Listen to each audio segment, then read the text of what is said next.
Hi guys, welcome to Parrot Playhouse. My name is April and this is my lilac crown Thomas, and today we have something very serious to talk to you about. I've been going through a lot of health problems lately and I've kept it quiet. Only a few people know about it because it's just hard being a YouTuber. You don't really know what to share, what not to share, but this is bird related, so I feel that I would be doing a disservice on my channel if I didn't share this information with you. So it's a long story, but as you can see, I'm wearing these electro thingies and I'm hooked up. It's really uncomfortable. And I've hidden them so far, but now I'm coming out and I want to share this with you. I'm going to have Thomas here for support because it's hard. Here I go crying again. Oh, I got reason to cry though. So, years ago, I got a disease from a parrot from a pet shop called chlamydia pneumonia. So it was psittacosis. The bird had psittacosis and she was very sick. And I actually bought her from the pet shop. And back then I did not know about diseases, but I could tell there was something wrong with her. Do you have to poop? And she was a macaw, and her name was Mona, and I loved her so much.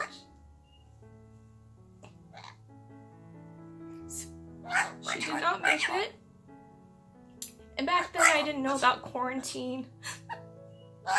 And I had baby Puffy and Pierre. Pierre passed away from stomach cancer 3 years ago. And you all know Puffy and Baby, my first parrot. He's a yellow-nape Amazon. I didn't know about quarantine, and when I brought her home from that pet shop, they gave me this, like, for $700 I could get her out type of thing, and I always thought pet shops were fun and a great place because I bought Baby Puppy Pierre from that pet shop, but I'd quickly realized that wasn't the case. So I had her for a while and she died. She didn't make it, and I didn't know really anything about birds. We're talking back then when we had the flip phones, and it was a long time ago. And so things went on, and it turned out she had a very deadly disease called psittacosis. And so with psittacosis is transferred through vomit, transferred through poop, and so she was vomiting, and I had her next to my birds, and so there was contamination and, poop, and that's why it's so important to always wipe up your bird's poop, and, don't let your birds mingle with other birds, It's like, have a closed bird room. Be careful if you're going to go into a pet shop or to a bird mart. You have to understand these birds are stressed and their immune systems are low, and that is the perfect place to get something like this. Those birds, there's no way to prevent disease or viruses from spreading in those places. People are picking them up, touching them, going from one place to another place. They've touched their birds, they've come there. You guys, just think about it. It's serious business. I know it looks like fun, but this is not fun. It's not fun. And so it turned out Puffy had psittacosis as well, and at that time I'd been sick. I had this fever, it'd been going on for a long time. I didn't know anything about it, and nobody said anything to me, but Puffy did test positive, so he went through a series of treatment, and so did Baby and Pierre. And then my veterinarian realized, back then, he's just like, April, you've been sick a long time, and why don't you need to go and tell your doctor to run this test? I tested positive, but by then I had it for 4 months. 4 months I was living with it. So when it transfers to you, when the psittacosis transfers to you, this disease, it turns into chlamydia pneumonia. This is a deadly pneumonia if it's not treated because it damages your organs, it damages your immune system, and I'm already a celiac, which means I can't have gluten, which means my immune system's already compromised. So for me, because of that, it was the perfect storm, and that's probably why I got it. And the reason why Puffy probably got it was, and Baby and Pierre didn't get it, Puffy has a lot of hormonal issues, so his immune system is compromised during spring as well. So it was the perfect storm for him. It just everything once it's just perfect, if a little bit of the immune system drops, boom, birds can get so many things. So by then I started having this heart issue, and it was this electrical problem called AFib. And from running the high fevers and this and that, and I became anemic. It was a mess. And so I had to have emergency heart surgery because with AFib, blood clots form, and a blood clot had formed, and it went up and it was behind my eye. And for a while I could not see behind my eye. So I actually had a mini stroke. So there was a bunch of stuff I had to do because of the blood clot, but then I had to have emergency surgery for my heart where they went in through an artery and they had to burn the part of the heart that was having the electrical problem. Now they told me that this could come back, and they told me I had to have no stress, stay away from things I was allergic to, and just drink a lot of water and be careful with life. So what happened? Bailey became sick, my Kaik. That was really hard. And just recently I was exposed to a lot of things I'm allergic to, dogs, dust, you know. I was helping someone move, and I was feeling really good, and then everything just started happening. And literally, guys, this is something that's happened in the last 4 weeks. And I'm downclining really quick, and it's come back. It's come back, and not only has it come back, I have a hole in my heart that I was born with, and that hole is getting bigger. So basically my heart is beating really, really hard, and I'm not getting enough oxygen or blood flow. And so I'm getting really tired, and my mom has just moved in with me, and she's just been a blessing. She's been helping a lot with the birds. I'm still working, and I'm going to continue because I have to. It's no bueno. It's no bueno, but it's serious, and I just wanted to make this video just in case, you know, if something was to happen, you'll know what happened, because I love you guys. I just don't want to leave you, you know. And I am getting everything situated right now, trying to figure out who's going to go with who in my birds, which is really hard. I suggest you make a will for when things are okay, not when you're in crisis, because it's just 10 times worse. And I suggest you have life insurance if something was to happen to you, so your birds will have plenty of money, whoever gets them, to live the life that they were living with you.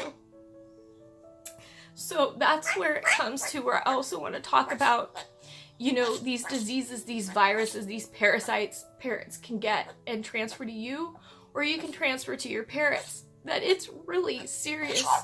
And I see a lot of people out there, you know, doing coffee meetups and just different stuff with their birds, and it looks so sweet. It's so sweet, it is, and innocent. But at the same time, it's deadly, and it's dangerous, because all it takes is for that bird to have a little something wrong, or have a little immune system to be exposed to another bird that possibly is carrying psittacosis or other things. And the bird carrying psittacosis doesn't necessarily show symptoms at times. And a carrier might not be shedding cells as well. And when a bird is stressed, if they are a carrier, then the cells will start to the cells will start to shed. And so that's where the bird becomes very dangerous. Now, to prevent this, if you're bringing a bird home, or if your bird's going to be around another bird, you want to make sure that that bird has had a CBC, which is a basic blood test, also tested for chlamydia, pneumonia, psittacosis, beak and feather disease, and avian bornovirus. And I just, you know, you test for all that, something's going to pop up.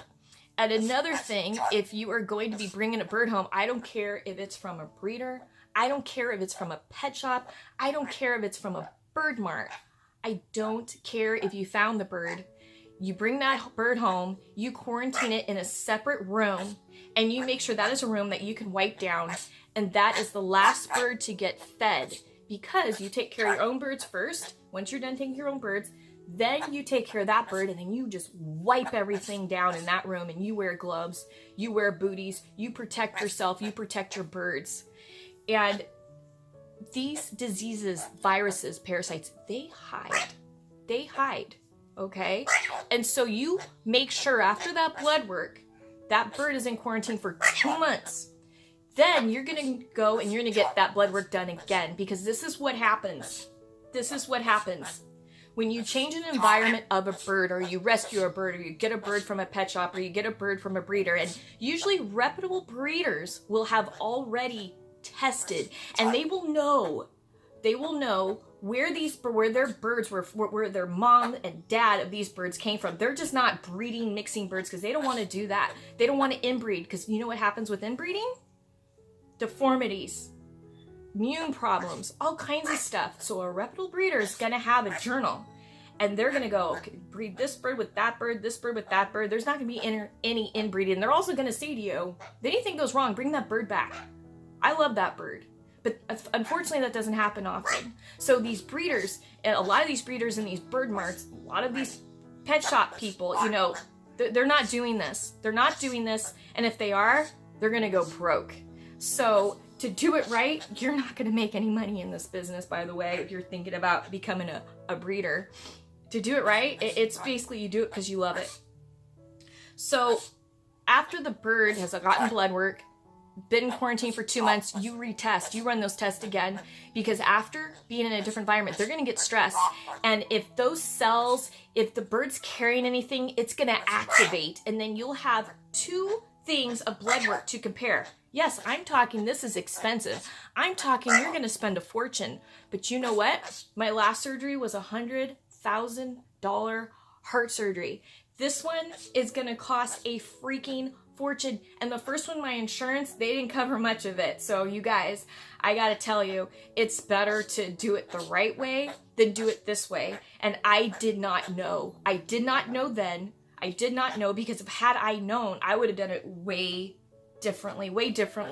I would have not put Puffy through this. I would not, you know, jeopardize. Thank God I only had 3 birds at the time. And with the new bird that came in, Mona, that was 4.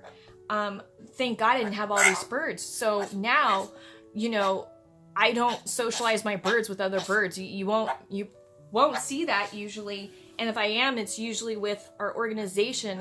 All the birds have gone through series of blood work and all kinds of stuff. We know what we're dealing with, but still I don't really do that anymore. And so if you're thinking about bringing a bird into your home, like the rescue that I volunteer for, it is a great organization, PEEPS, Parrot Education and Adoption Center, because those birds have gone through so many tests, quarantine, everything. So when you get that bird, you know that you're getting a healthy bird that is not a infectious carrier, right, Thomas? Yeah? So that's just something, you know, I want to share with you. And I just, you know, with my life experiences, I want to share them with you. I'm not here to bash on breeders. I'm not here to bash on pet shops, and I'm not here to bash on bird marts, but this is it. This is what can happen.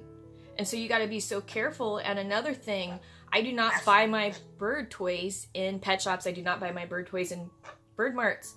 I order them online, because what happens, even if the birds are separate from the toys, you got people touching things. They're touching things. They're in there touching things with the birds, and then they have their own birds, and they're touching things. They got their cell phones, which are full of germs. They're holding their cell phones. They're touching the toys. I mean, how many people play with their cell phones in the bathroom? There's probably a few. And then, yeah, you probably wash your hands, but do you wash your cell phone? And you're touching the doorknobs. You're touching your steering wheel. Go to the gas station, pump gas. Just think how those diseases, those things travel. And then you're touching the bird toys at the pet shop.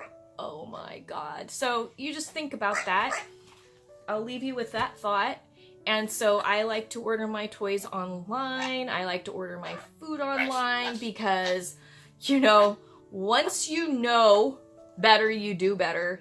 And shame on me knowing all this information, not sharing it with you. And shame on me knowing all this information if I was to put my birds in this kind of danger in the future. I've been doing this a long time, and I'm good at what I do.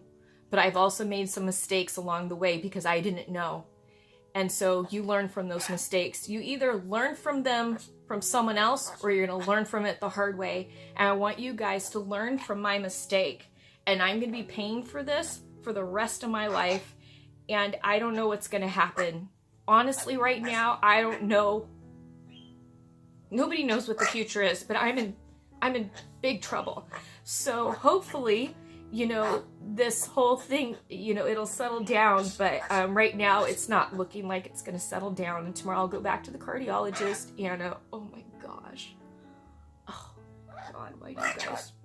Sorry, I'm just like, why did I put makeup on? Tomorrow I'll go back to the cardiologist, and we're just gonna see. We're gonna get some more results, and hopefully it's gonna be better news, but right now it doesn't look good. So, and I will update you. I will be posting other videos because we filmed a lot of fun videos, so you're not gonna see me talk about this for a while. But I don't want bummer stuff like this, but I felt it is my duty to share this with you guys. And, yeah. Alright, but we love you. And, thank you for watching our channel. Thank you for being with us. And you guys mean so much to me.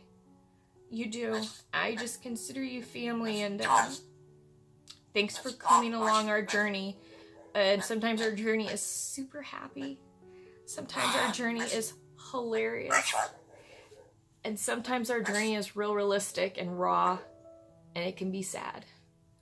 So, but right now, I've got this handsome dude right here.